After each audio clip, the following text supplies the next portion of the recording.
오늘의 주요 뉴스입니다. 정부는 코로나19 완치자도 재감염의 가능성이 있다며 실내 마스크 착용 의무를 예외 없이 유지할 것이라고 밝혔습니다.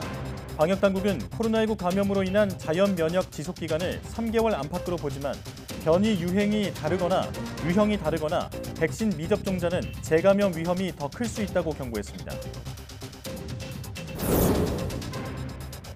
코로나19 확진자 규모가 감소세를 보이고 있지만 10대와 20대의 발생률이 가장 높아 방역당국은 여름 휴가철 젊은이들의 각별한 방역을 주문했습니다. 중증 위험이 높은 60세 이상 연령층은 높은 백신 접종률로 오히려 다른 연령대보다 발생률이 낮아진 것으로 나타났습니다. 코로나19로 피해를 본 특수형태 근로종사자와 프리랜서에게 200만 원의 고용안정 지원금이 지급됩니다. 지원 대상은 방과 후 강사와 보험 설계사 등 20개 업종의 70만 명으로 지난해 10월에서 11월 두 달간 50만 원 이상의 소득이 발생했고 올해 3월이나 4월 소득이 25% 이상 감소했다는 사실을 증명해야 합니다. 우리나라 최초의 달 탐사선 다누리가 발사를 2달여 앞둔 가운데 극저온과 고온, 진공 등 우주 환경 모사 시험을 마쳤습니다. 다누리는 다음 달 초 미국 플로리다 우주 발사장으로 이송돼 오는 8월 3일 스페이스X의 팰컨 9 로켓에 실려 달로 향할 예정입니다. 개 품종에 따라 개의 공격성이나 사교성 등 성격이 다르다는 지금까지의 통념이 증거가 없다는 연구 결과가 나왔습니다. 연구진은 개 유전자를 분석한 결과 개 품종과 개의 행동 사이 연관성이 높지 않고 모든 개의 성향은 개별적이었다고 밝혔습니다.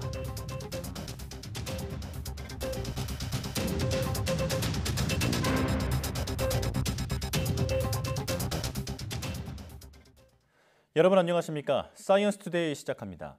정부는 코로나19 완치자도 재감염의 가능성이 있다며 실내 마스크 착용 의무를 예외 없이 유지할 것이라고 밝혔습니다.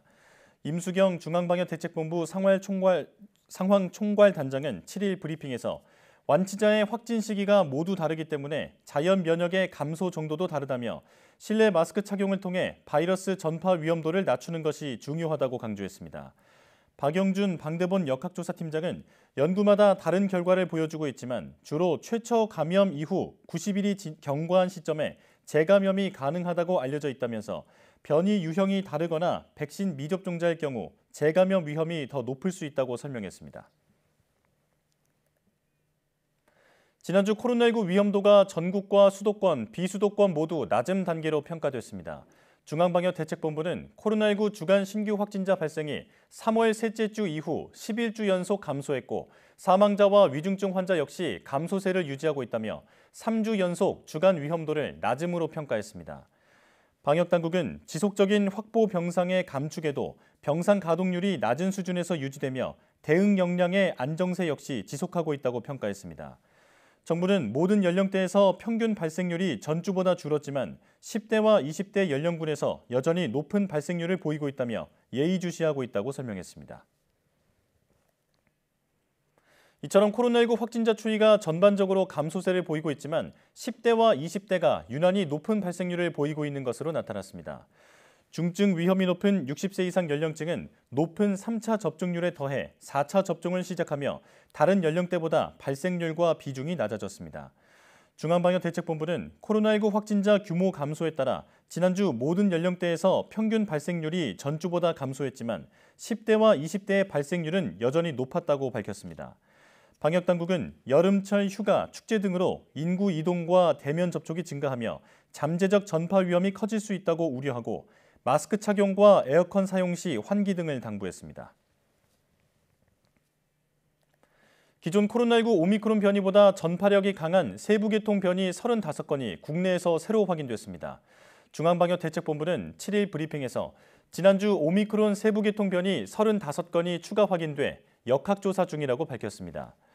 미국에서 확산하고 있는 BA2.12.1이 28건 추가 확인됐고 남아프리카 공화국에서 우세종이 된 BA4와 BA5가 각각 2건과 5건 검출됐습니다.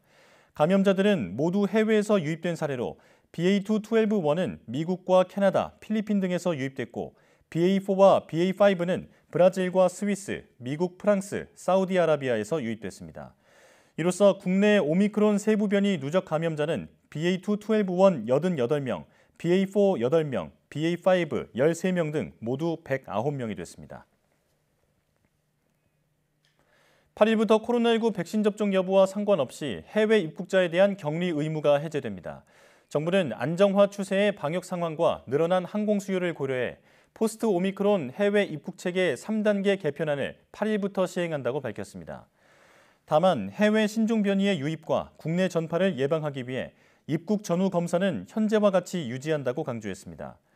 인천국제공항의 항공 규제도 8일부터 모두 해제해 시간당 운항 편수 제한과 비행시간 제한이 모두 사라집니다. 방역당국은 입국자가 탑승 전 검역정보 사전 입력 시스템인 Q코드로 검사 결과와 건강 상태 등을 미리 입력하면 입국 후 심사가 빨라진다며 Q코드를 적극 사용해달라고 당부했습니다. 코로나19 사태를 딛고 관광업계가 수익성이 높은 VIP 외국인 관광객 유치를 위한 총력전에 나섰습니다.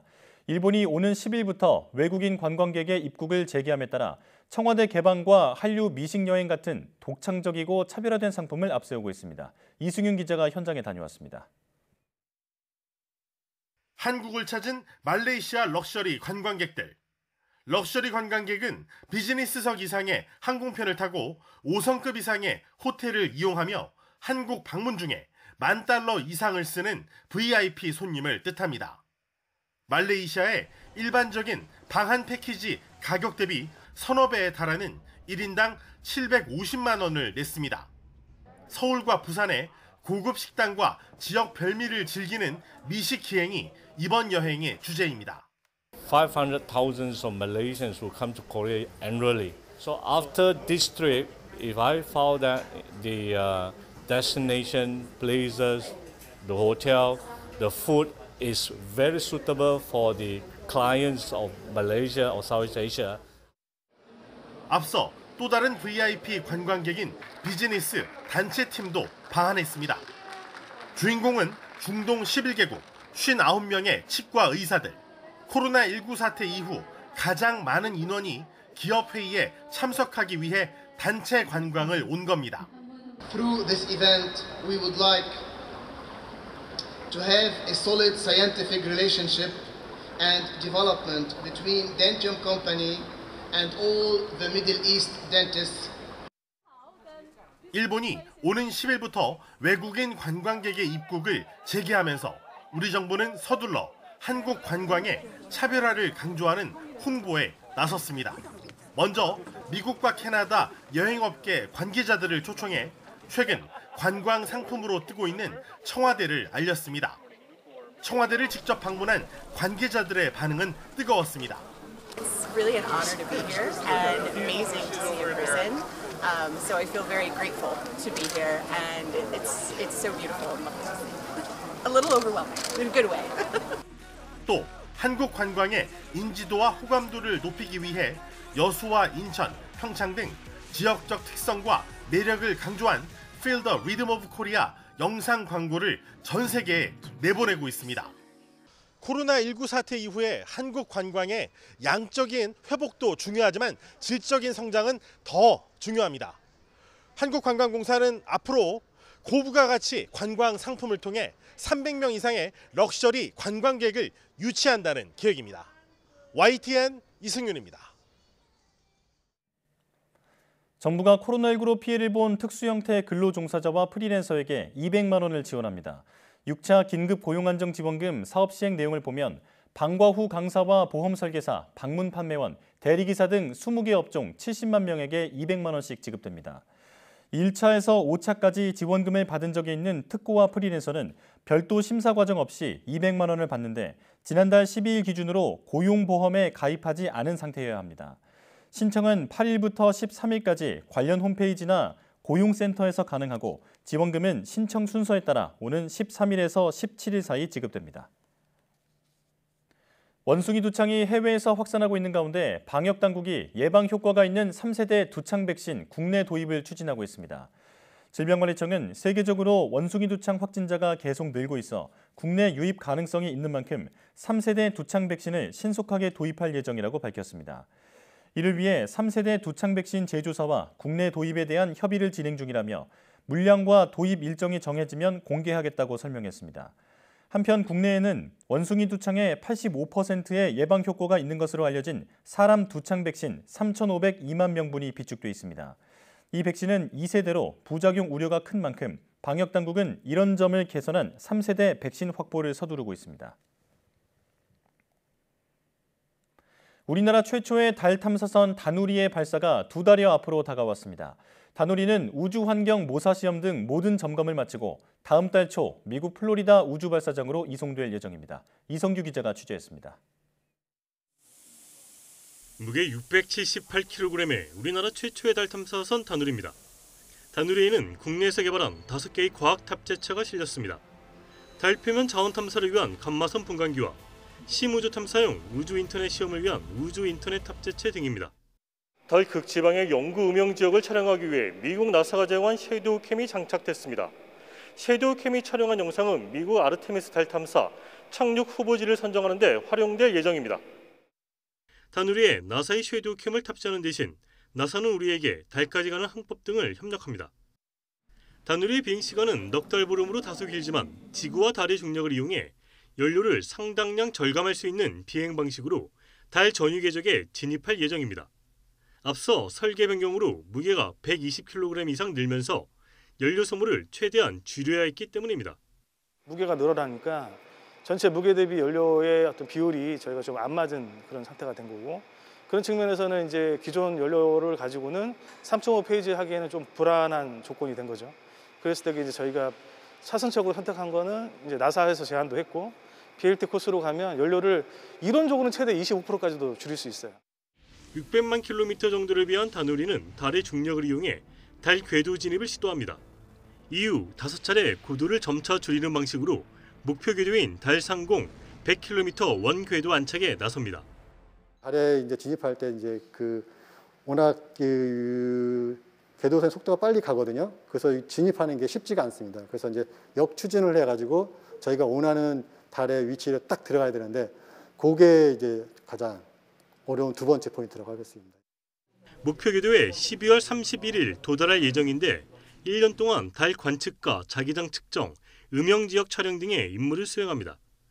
지금까지 극저온과 고온, 진공 등 우주환경 모사 시험을 마친 다누리는 다음 달 초 미국 플로리다 케이프 커너버럴 우주기지로 이송됩니다. 이후 한국 시각으로 8월 3일 오전 8시 20분 스페이스X의 팰컨 9 로켓에 실려 달까지의 여정에 나섭니다. YTN 사이언스 이성규입니다. 중국이 5일 우주비행사 3명을 태운 유인 우주선 선저우 14호를 발사하는 데 성공했습니다. 관영 CCTV는 현지 시각 5일 오전 10시 44분에 고비 사막 부근의 간수성 주취안 위성 발사센터에서 선저우 14호를 실은 창정 계열의 로켓이 성공적으로 발사됐다고 밝혔습니다. 또 선저우 14호에는 남성 2명과 여성 1명 등 3명의 우주 비행사가 탔으며, 이들은 현재 건설 단계인 지구 궤도상의 우주 정거장에 오는 12월까지 체류할 것이라고 설명했습니다. 일본의 우주 탐사선 하야부사 2호가 화성 주변을 도는 소행성 류구에서 가져온 모래에서 여러 종류의 아미노산이 발견됐다고 일본 언론들이 보도했습니다. 아사히 신문의 보도에 따르면 류구에서 채취해온 모래를 분석한 결과 단백질을 구성하는 기본 단위인 아미노산 가운데 이소류신이나 발린 같은 필수 아미노산이 들어있는 것으로 확인됐습니다. 요미우리 신문도 같은 내용을 전하면서 적어도 15가지 종류의 아미노산이 발견됐으며 지구 외부에서 채취한 시료에서 아미노산이 확인된 것은 이번이 처음이라고 덧붙였습니다. 흔히 다부진 체구와 강한 인상을 지닌 핏불테리어 하면 악마견, 긴 털과 웃는 얼굴의 리트리버는 천사견으로 불릴 정도로 개 품종에 따라 고유의 성격이 있다고 알려졌는데요. 그런데 개 품종과 개의 행동 사이에는 연관성이 높지 않다는 연구 결과가 세계적인 국제학술지 사이언스에 실렸습니다. 어떤 내용인지 양회영 기자가 알려드립니다. 의젓하고 얌전한 성격의 리트리버 로이. 낯선 제작진에도 먼저 다가올 정도로 사교성도 높습니다. 용맹스러운 외모를 가진 도베르만 도리. 평소에는 순하지만 이빨을 드러내고 짖을 때면 보호자마저 무서움을 느낍니다. 이처럼 개 품종에 따라 특유의 성격을 지녔다는 게 지금까지의 통념이었습니다. 그런데 실제로는 개 품종과 특성 사이의 연관성이 높지 않다는 연구 결과가 나왔습니다. 미국 매사추세츠 의대 연구진은 개 18,000여 마리의 주인을 대상으로 설문을 하고 해당 개 2,155마리의 DNA를 분석했습니다. 그 결과 개 품종이 특정 행동을 설명할 수 있는 범위는 고작 9%에 불과한 것으로 나타났습니다. 특히 한 품종에서만 특별히 나타나는 행동이 없었으며 개별 개체마다 편차도 컸습니다. 예를 들어 자신의 강아지가 사람을 좋아한다라는 질문에 같은 품종이라도 개체별로 답변이 달랐는데 흔히 사람을 좋아한다고 알려진 레브라도 리트리버 견주는 55%만이 반대로 공격적이라고 알려진 피플테리어 견주의 58%가 사람을 좋아한다고 답했습니다. We saw in our own data is that we couldn't find any evidence that ancestry from any particular breed actually has an influence on things like whether dogs are reacting aggressively to things in their environment. 연구진은 또 인간에 대한 개의 사교성이 품종에 의존하진 않지만 유전된다는 사실을 발견했습니다. 개 유전자 분석에서 개체별로 사교성 차이를 설명할 수 있는 DNA 위치를 발견했는데 이 위치는 장기 기억 형성을 담당하는 영역이었습니다. I think that most people who really know dogs and have known a lot of dogs from the same breed can also recognize that there is a huge amount of behavioral variation in every breed and that at the end of the day every dog really is an individual. 현재 우리가 아는 개 품종은 19세기에 만들어진 것입니다. 연구진은 수천 년에 걸쳐 늑대가 개로 진화하는 과정에서 개의 성격이 형성됐으며 이는 현대의 개 품종이 나오기 전이라고 설명했습니다. YTN 사이언스 양우영입니다.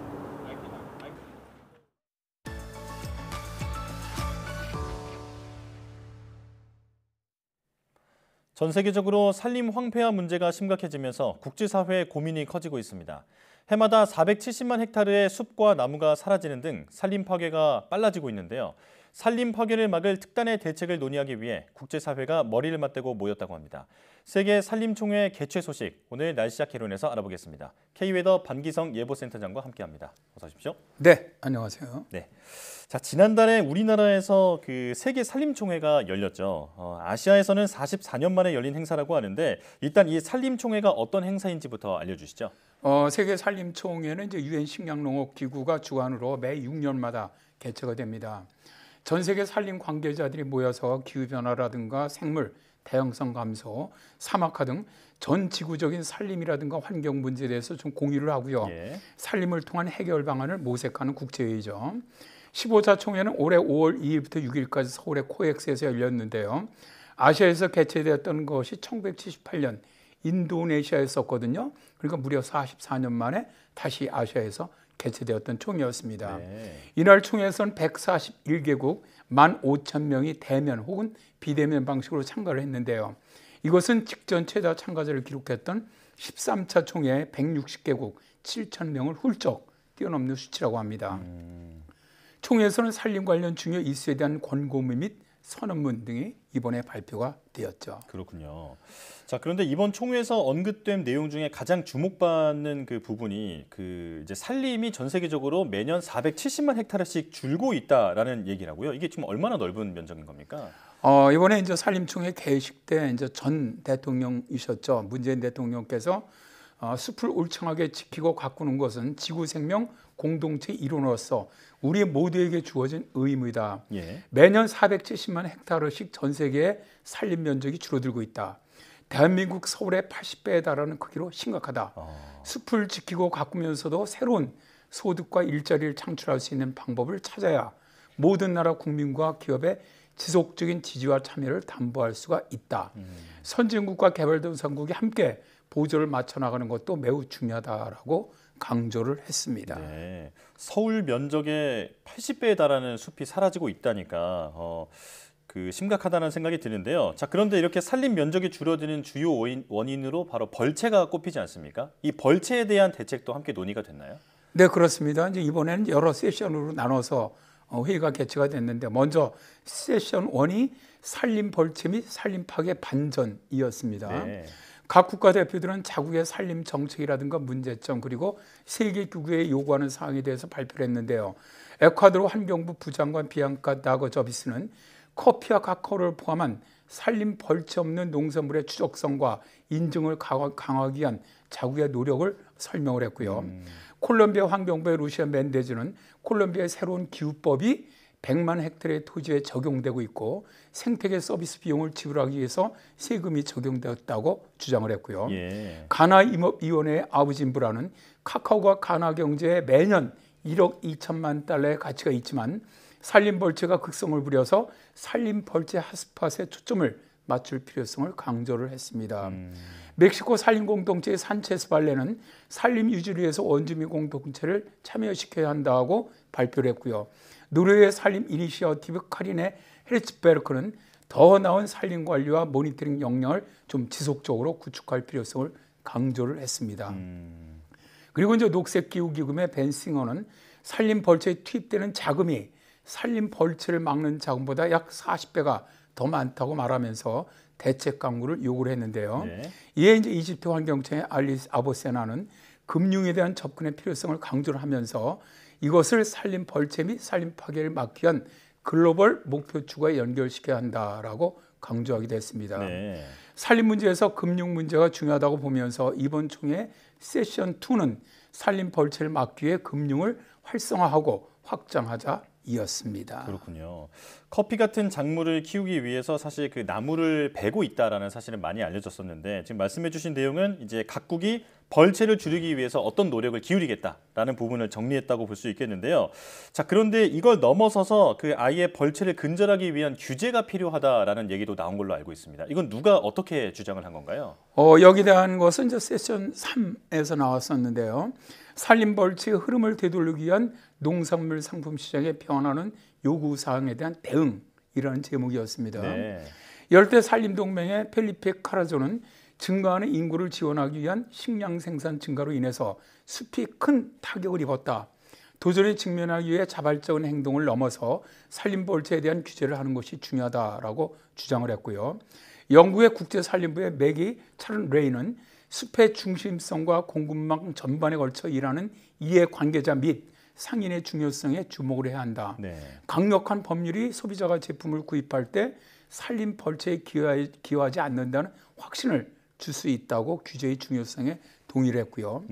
그러나 개발도상국들의 의견은 규제에 따르는 비용 문제에 대해서 우려를 표명하기도 했는데요. 네. 유럽 연합의 정책 고문인 반데르 비지는 산림 벌채를 줄이기 위한 시장의 규제가 효과적일 수는 있지만 충분하지는 않다면서 파트너십의 필요성을 강조하기도 했습니다. 네. 자, 하지만 말씀해 주신 것처럼 일부 나라에는 이 벌채가 경제와 관련된 문제다 보니까 이 규제를 도입하자는 의견에 반대 의견도 나왔을 것 같거든요. 어떻습니까? 그렇죠. 이게 이제 세션 4에서 이런 주제가 나왔는데요. 산림 벌채 및 산림 파괴를 중단하고 역전시키기 위한 거버넌스 및 검증 시스템 강화. 이게 이제 세션 4의 주제입니다. 네. 아시아 산림협력기구의 첸처 노부는 산림 벌채와 산림 파괴를 막기 위한 법안만으로는 불충분하다. 이것은 생산자와 소비자 간의 공동 책임이다라고 지적을 했고요. 가나 임업위원회 크리스 비코는 산림 거버넌스가 이전보다 이해관계자 중심적이며 비전을 공유하고 신뢰를 높였다고 발표를 했는데요.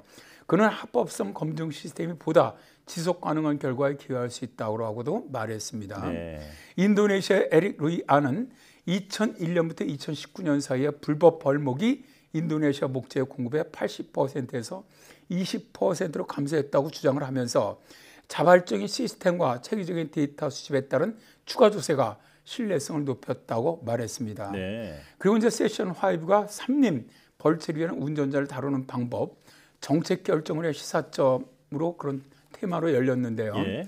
유럽연합의 프레드릭 아카드는 유럽연합 산림관측소가 산림 덮개 및 산림 파괴의 세계적인 변화를 모니터링을 하고 코코아 및 파미와 같은 산림 벌채 및 산림 파괴와 같은 관련된 상품 및 제품의 소비 혹은 생산을 모니터링하겠다라고 밝혔습니다. 네.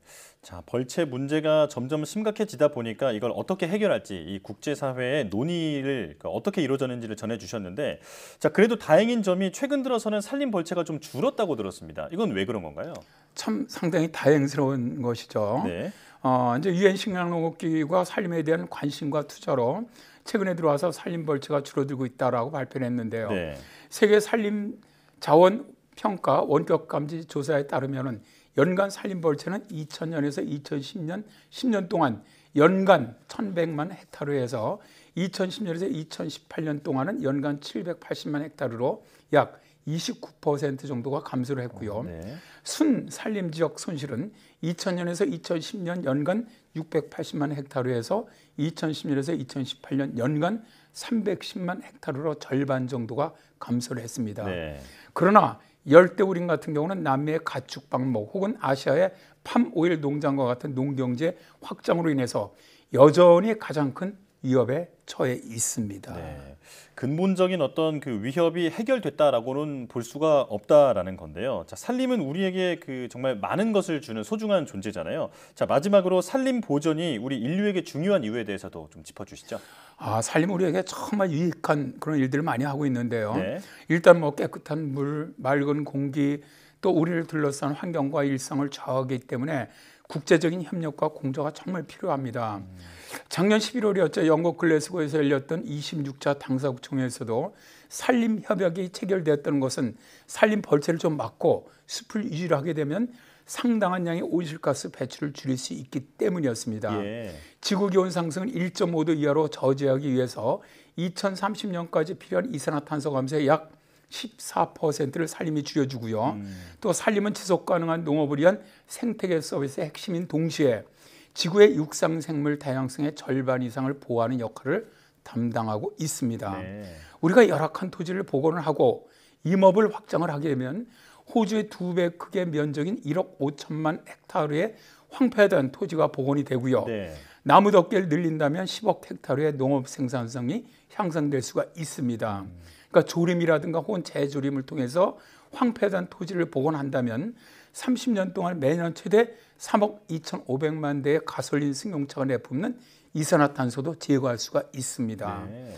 그리고 기존 숲을 지속 가능하게 사용을 하고 녹색 가치 사슬을 구축을 한다면 더 많은 재생 가능 재료에 대한 미래의 수요를 충족시킬 수가 있는데요. 자, 예를 들어 보면 천연 자원의 세계 소비가 2017년에서 920억 톤이었거든요. 예. 그게 2060년에 가면 1900억 톤으로 2배 이상 증가할 것으로 예상이 되는데 여기에 지속 가능한 목재를 건설에 사용을 하게 되면 탄소를 저장하고 기후 위기를 해결할 수가 있거든요. 네. 그리고 산림의 효과 가운데 매우 중요한 것이 인류의 건강에 기여한다는 점입니다. 환경 악화는 기후 변화, 생물 다양성 손실 및 새로운 전염병의 출현에 기여를 하고 있는데요. 숲과 나무가 이러한 위기를 해결하는데 아주 중요한 역할을 할 수 있음에도 불구하고 우리는 이러한 효과에 대해서 과소평가하고 있다는 것이죠. 예. 그러다 보니까 산림 보존이라든가 지속 가능한 관리에 대한 투자가 좀 뒷전인 경우가 많습니다. 그래서 전 세계적인 협력 그리고 공조가 정말 필요한 겁니다. 예. 다가오는 탈탄소 시대에 산림을 보존하는 것이 기후변화를 막는 것은 물론 우리 경제의 체질까지 튼튼하게 하는 일이다라는 점을 꼭 기억해야겠습니다. 자, 날씨학개론 K웨더 반기성 센터장과 함께했습니다. 고맙습니다. 네, 감사합니다.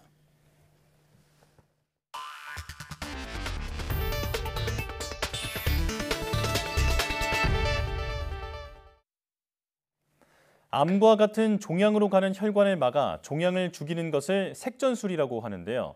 국내 연구진이 마이크로 의료 로봇 기술을 이용해 색전술의 효과를 최대한으로 높이는 기술을 개발했습니다. 김진두 기자가 보도합니다. 혈관 내로 미세한 도선, 카테터가 들어갑니다. 카테터 안으로 혈관을 막는 물질을 넣으면 피가 끊겨 영양분 공급이 차단됩니다. 장기에 생긴 종양의 성장을 막는 색전술입니다. 암의 경우에는 혈관을 막기 전 항암제를 투입하기도 합니다. 문제는 혈관이 미세한 경우 항암제나 색전입자를 넣기 힘들고 역류할 가능성도 있는 것. 국내 연구진이 이 문제를 마이크로 의료 로봇 기술로 해결하는 방안을 제시했습니다. 우선 항암제를 자성을 띤 나노 입자에 붙여 혈관으로 투입합니다. 이후 자기장을 걸어주면 입자를 마치 유도탄처럼 조종해 정확히 종양에 전달할 수 있습니다. 혈관을 막는 색전 입자도 자기장으로 위치를 고정해주면 역류할 위험도 없습니다. 자성체가 담지된 색전 입자, 그리고 그것을 이동시키는 전자기장 구동 장치, 또한 엑스레이를 통해 생성된 내비게이션 정보를 활용하여 간 병변에 정확하고 조밀하게 표적화하는 기술이 되겠습니다. 연구진이 첫 목표로 하는 것은 간암 치료를 위한 간동맥 확색전술. 현재 간암 치료에 가장 많이 사용되는 기법으로 2026년에는 세계 시장 규모가 24여 달러, 약 3천여 원에 달할 것으로 보입니다. 간암 색전술은 혈관 색전술 중에서 가장 시장이 크고 그리고 간암 치료에 가장 비중이 높습니다. 기존의 시술에 마이크로우로복 같은 첨단 기술을 써서 효율을 대폭 올리고자 하는 게 연구진은 동물 실험을 통해 이 기술의 실현 가능성을 입증했다고 밝혔습니다. 이어 앞으로 5년간 환자에게 쓸 수 있는 시제품을 개발한 뒤 2년간 실제 임상에서 안전성과 유효성을 검증한다는 계획입니다. YTN 김민우입니다. 봄은 만물이 소생하는 계절이라고 하죠. 도시 환경을 책임지는 가로수도 한창 녹색 옷으로 단장해야 하는 시기지만 오히려 말라 죽는 경우가 많다고 합니다. 겨울철 눈을 녹이기 위해 뿌린 염화칼슘이 문제의 원인으로 지목됐습니다. 윤성훈 기자의 보도입니다. 도로 옆 인도를 따라 늘어선 거대한 느티나무들. 봄을 지나 여름으로 향하는 길목에서 연두빛 잎사귀가 무성하게 뒤덮여야 하지만 언뜻 보기에도 상태가 좋지 않습니다. 가지만 남은 나무, 일부 가지에만 겨우 잎을 틔운 나무가 질비합니다. 잎이 나온 직후에 이 나무의 피해에 의해서 바로 말라버리는 상황들이 되겠습니다. 그래서 도심에서도 인도 위에 심은 나무에서만 유독 이런 증상이 심합니다. 인도박 나무는 초록빛 잎이 울창하지만 이 가로수는 잎을 틔우지 못하고 앙상하게 가지만 남았습니다. 이런 현상은 성남시 곳곳에서 발견됩니다. 나무를 되살리기 위해 영양제도 투여해봤지만 좀처럼 잎을 틔우지 못하고 있습니다. 이렇게 푸르게 돼야 되는데 날씨도 따뜻해지면서 그러지 않으니까 안타깝긴 하죠. 네. 성남시가 전체 가로수 4만 7천여 주를 전수 조사한 결과 6%인 3천여 주에서 이런 증상이 나타났습니다. 원인을 찾아봤더니 가로수를 심은 토양에 염분이 너무 많다는 분석이 나왔습니다. 토양의 적정 염분 함량 기준은 0.05% 미만인데 일부 지역에선 10배가 넘게 검출되기도 했습니다. 토양에 들어가는 염분의 원인은 다양할 수 있는데요. 가장 흔하게 발생할 수 있는 것이 제설제, 즉 염화칼슘 성분들이 가장 흔하게 볼 수 있는.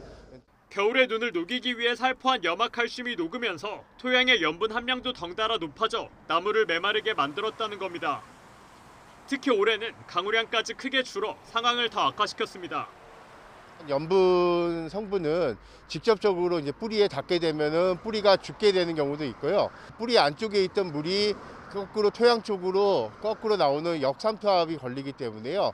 나무는 수분 부족에 시달리게 되는 상황이 발생할 수 있습니다. 경기 성남시뿐 아니라 서울 강남과 서초 등 대도시 도심 곳곳에서 비슷한 현상이 보고되고 있습니다. 토양의 염분을 낮추기 위해선 충분히 물을 주는 게 유일한 방법이지만 근본적인 해결책이 될 수는 없습니다. 특히 가로수가 죽으면 되살릴 수도 없는 만큼 화학약품인 염화칼슘 대신 성능은 조금 떨어지고 가격은 비싸더라도 친환경 제설제를 적극적으로 사용해야 한다는 지적도 나오고 있습니다. YTN 윤성훈입니다. 지난 4월 코로나19로 인한 사회적 거리두기가 해제되면서 우리 국민의 여행과 교통 관련 카드 소비액이 급증한 것으로 나타났습니다. 여신금융협회에 따르면 사회적 거리두기가 해제된 지난 4월 전체 카드 승인액은 90조 3천억 원으로 코로나19가 대유행하던 1년 전 같은 달보다 11% 증가했습니다. 승인 건수 또한 지난 4월 21억 4천만 건에 달해 전년 동월보다 10.6% 늘었습니다. 카드 승인액을 유형별로 보면 철도와 항공, 버스 등 운수업이 1조 800억 원으로 1년 전과 비교해 69.6% 증가했습니다. 고용 알선과 인력 공급업, 여행사, 여행보조 서비스업을 의미하는 사업시설관리 및 사업지원 서비스업은 40.4% 늘었습니다. 외환시장 안정조치 등에 사용되면서 우리나라의 외환 보유액이 한 달 사이 16억 달러 가까이 줄었습니다. 한국은행에 따르면 5월 말 기준 우리나라 외환 보유액은 4,477억 1천만 달러로 4월 말보다 15억 9천만 달러 감소했습니다. 외환 보유액은 3월 말 이후 3개월째 감소세를 이어가고 있습니다.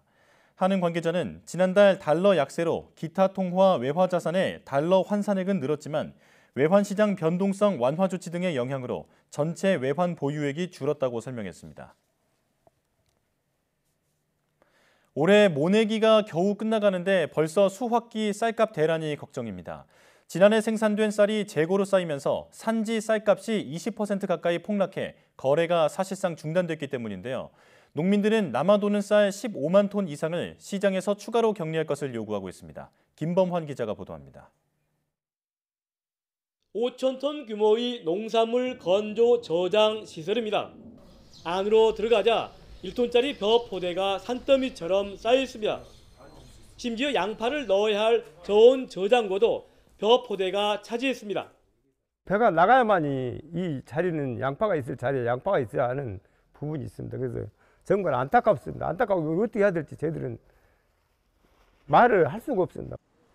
40년이 넘은 농협 창고에도 벼 포대가 가득합니다. 낡은 창고에서 벼를 제대로 보관하려다 보니 습도 조절 등 감당하기 힘들 정도의 비용이 들고 있습니다.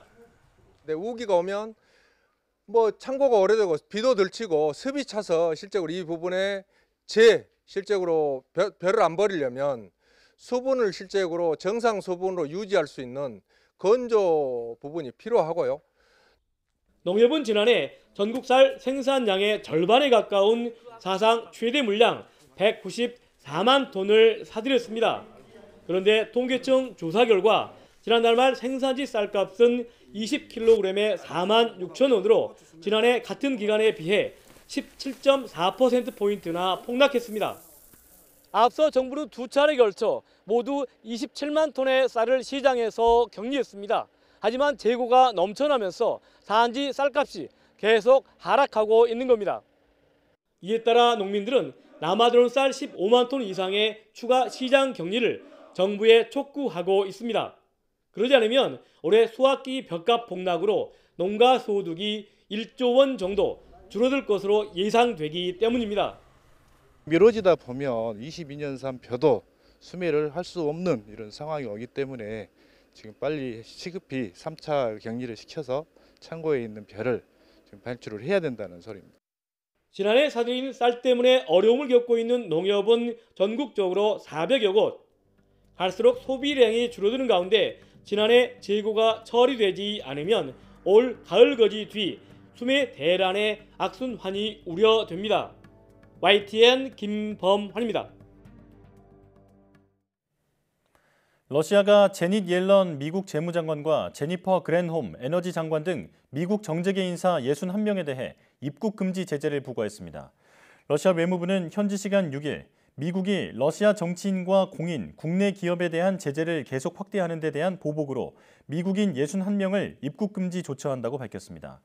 러시아 외무부는 이번 제재 대상에 러시아 사이버 공격과 관련한 악의적인 가짜 보고서에 연루된 미국 국무부 관리와 주요 군수산업체, 미디어 플랫폼, 신용평가기관, 항공과 조선업체의 수장들이 포함됐다고 말했습니다.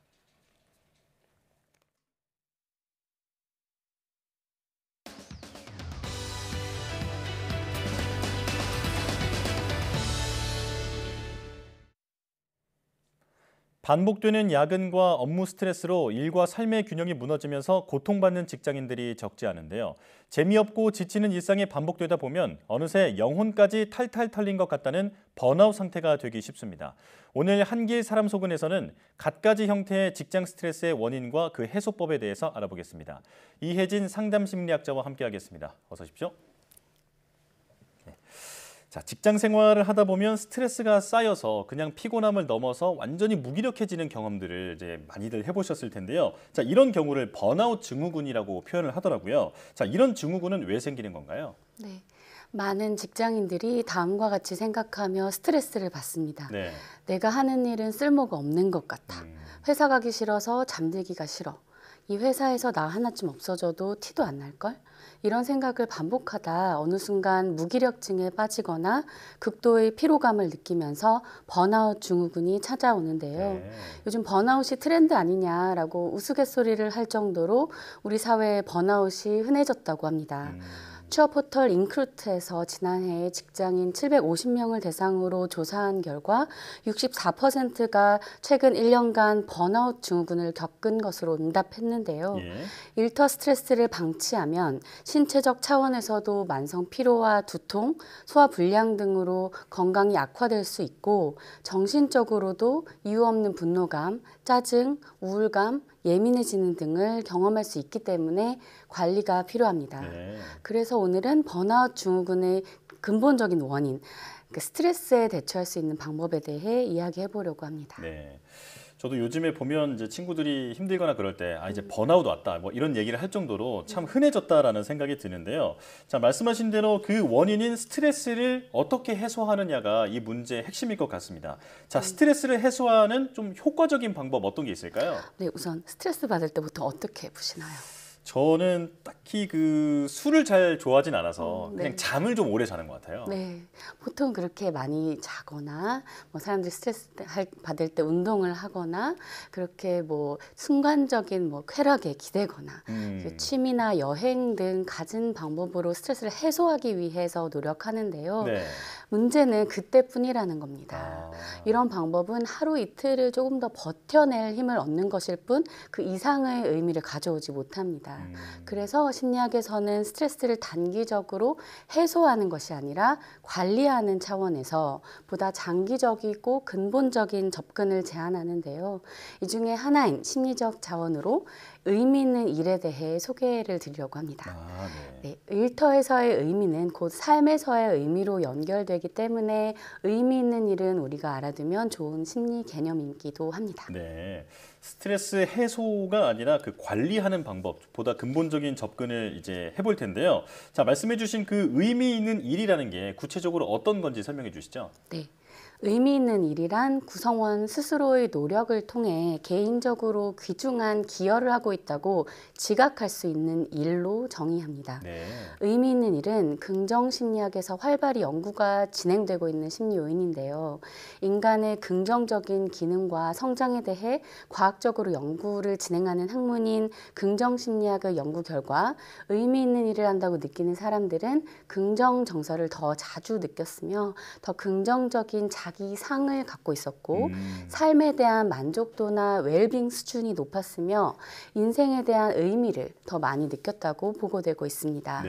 즉 일터, 직업, 하는 일 등과 같이 내 삶에 있어 지속적인 영향을 미치는 부분에 대해서는 단기적인 스트레스 관리로는 대처의 한계가 있기 때문에 의미 있는 일과 같이 장기적으로 영향을 미칠 수 있는 장기적인 대처 자원이 필요하다는 접근입니다. 그렇군요.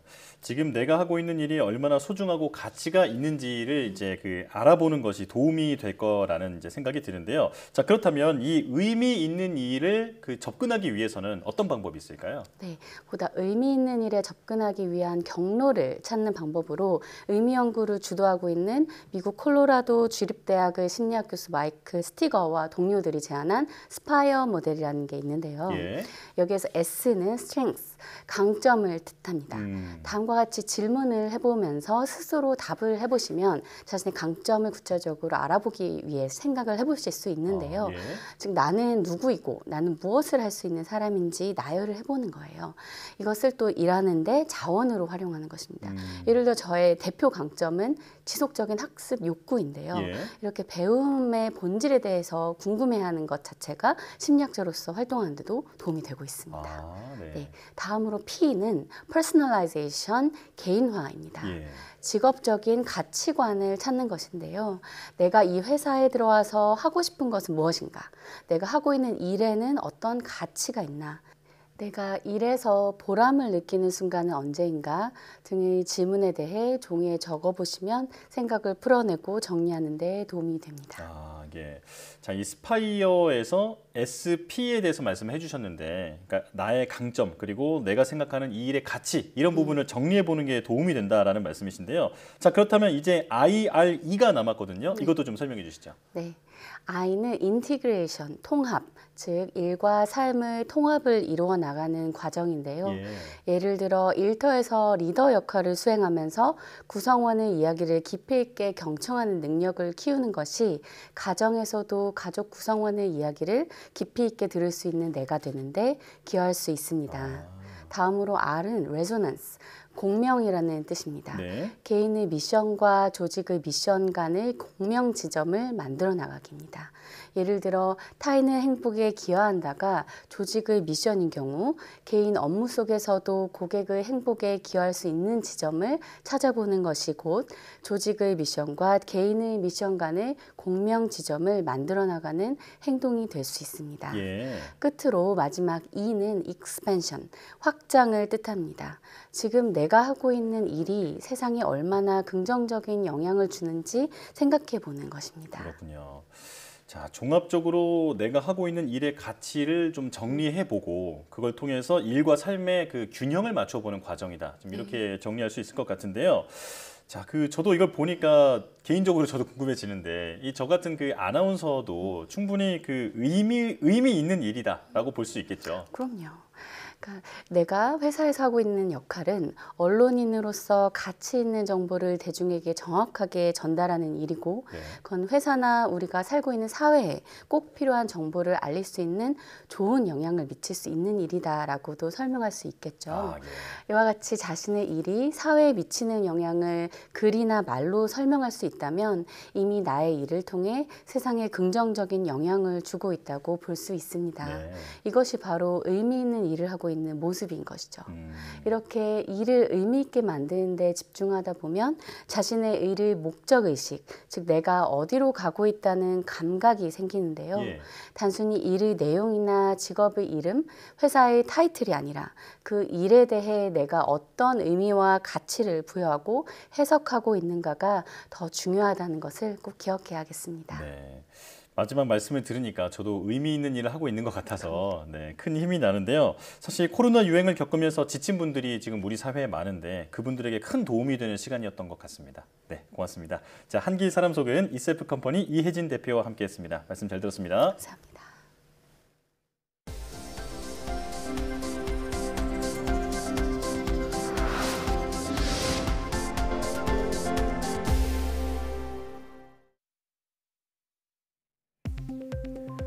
과체중이거나 비만한 청소년은 1형 당뇨병에 걸릴 위험이 크다는 연구 결과가 나왔습니다. 1형 당뇨병은 인체 면역 체계가 인슐린 생성세포를 공격해 몸이 더는 인슐린을 만들지 못하거나 적게 만들게 되는 자가 면역 질환입니다. 이스라엘 셰바 메디컬 센터 연구팀은 청소년 142만 명의 자료를 분석한 결과 전체적으로 체질량 지수 BMI가 5씩 올라갈 때마다 1형 당뇨병 발병률이 35%씩 증가했고 최고 2배 이상까지 높아졌다고 밝혔습니다. 연구팀은 인체가 분비하는 비만 관련 단백질이 염증을 촉진하고 면역계를 무너뜨려 자가 면역 질환인 1형 당뇨병을 유발할 수 있다고 설명했습니다. 세포의 에너지원과 결합하는 방식으로 암세포만을 골라 죽이는 기술이 개발됐습니다. 유니스트 연구팀은 암세포 속에서 에너지 전달 물질인 ATP와 결합해 덩어리를 형성하는 방식으로 암세포 성장을 방해하는 항암 유도 물질을 개발했다고 밝혔습니다.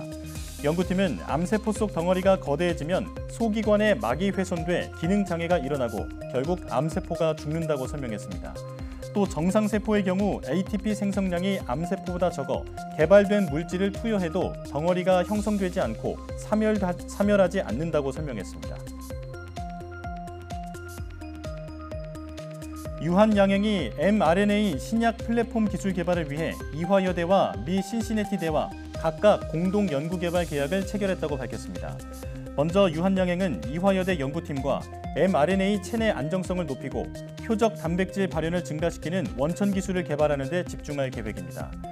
또 미국 신시내티대 연구팀과는 mRNA를 세포로 안정적으로 전달할 수 있게 하는 지질 나노입자 원천 기술을 개발할 예정입니다. 과학기술정보통신부와 특허청이 과학 영재들의 지식재산에 대한 인식을 확산하기 위해 국장급 정책협의회를 열고 한국과학창의재단과 한국발명진흥회 간 업무 협약을 맺었습니다. 이번 업무 협약에 따라 창의재단과 발명진흥회는 올해 하반기부터 과학고와 영재학교를 대상으로 지식재산 기반 과학영재 창의연구 프로그램을 시범 운영하고 관련 온라인 콘텐츠를 개방합니다. 또 두 기관은 교원 연수 등을 활용해 지식재산 연구 교육 프로그램을 홍보하고 성과 발표 대회 등과 연계해 우수 사례 확산을 추진할 계획입니다.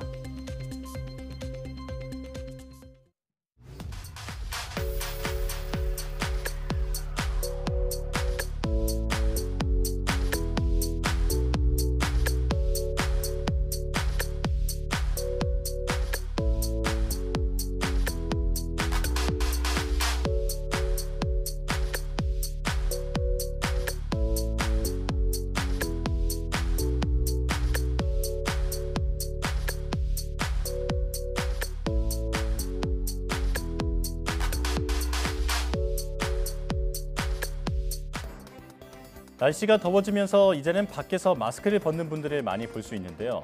하지만 창문을 닫고 에어컨을 트는 실내에서는 감염 위험이 여전히 크기 때문에 반드시 마스크를 착용해야 합니다.